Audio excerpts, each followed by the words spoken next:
Hey Google, what happens if I forget to clock out of work?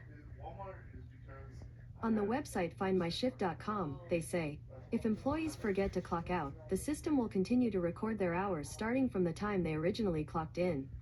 When the employee attempts to clock in for their next shift, the employee will need to clock out first before they clock in. I also found an answer to this question. Can you get fired if you forget to clock out?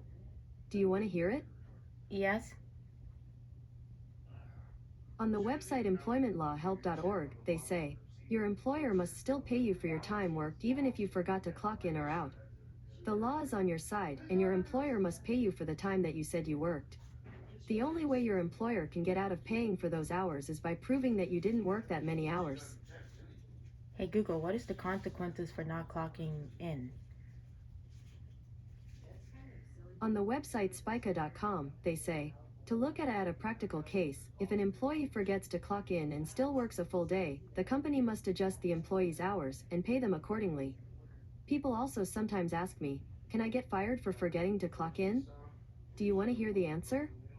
Yes?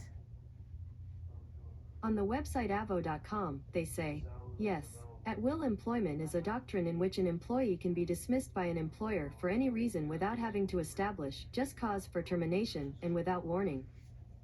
Hey Google, what things you shouldn't say to a manager? I found 9 on the website monster.com. Phrases to never say to your boss. Here are the first 5.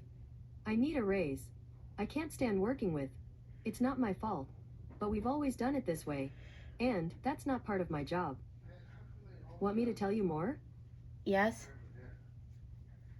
Okay, here's 3 more. That's above my pay grade. I have too much on my plate. And I'm bored.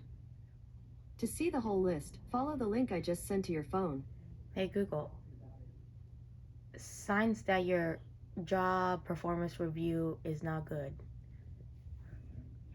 Sorry, I don't have any information about that. But I found something else. Do you want to know what should a negative performance review say? Yes?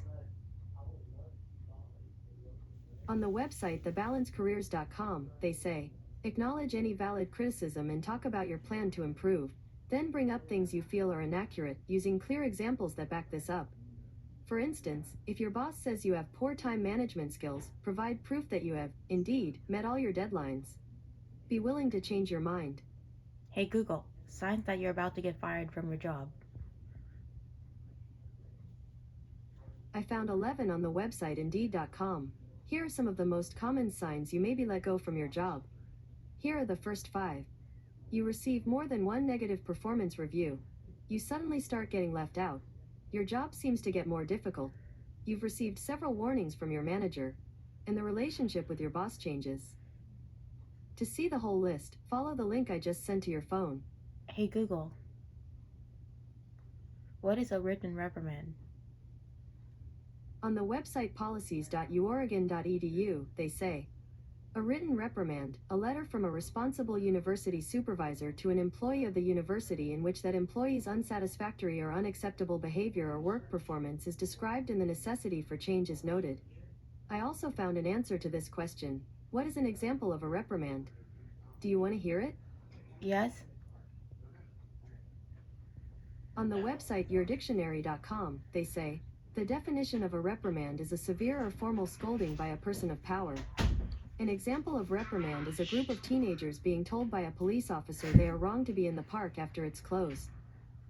Hey Google, how many write ups can I get at work? Sorry, I don't have any information about that, but I found something else. Do you want to know how many times can you get written up before being fired? Yes? On the website fairygodboss.com, they say, how many written warnings can you receive before getting fired? This depends on the employer. Typically, an employer will give you 3 warnings before they fire you. But, again, the employer may fire you after 1 warning or without any warning at all. Hey Google, how do you deal with going to the manager's office? Here is some information for how to be an effective office manager. Here's a summary from the website travelperk.com. Setting clear expectations to become a good office manager. 1. Be the most organized person in the company. 2. Be a great communicator. 3. Be innovative at problem solving. And 4. Be empathetic.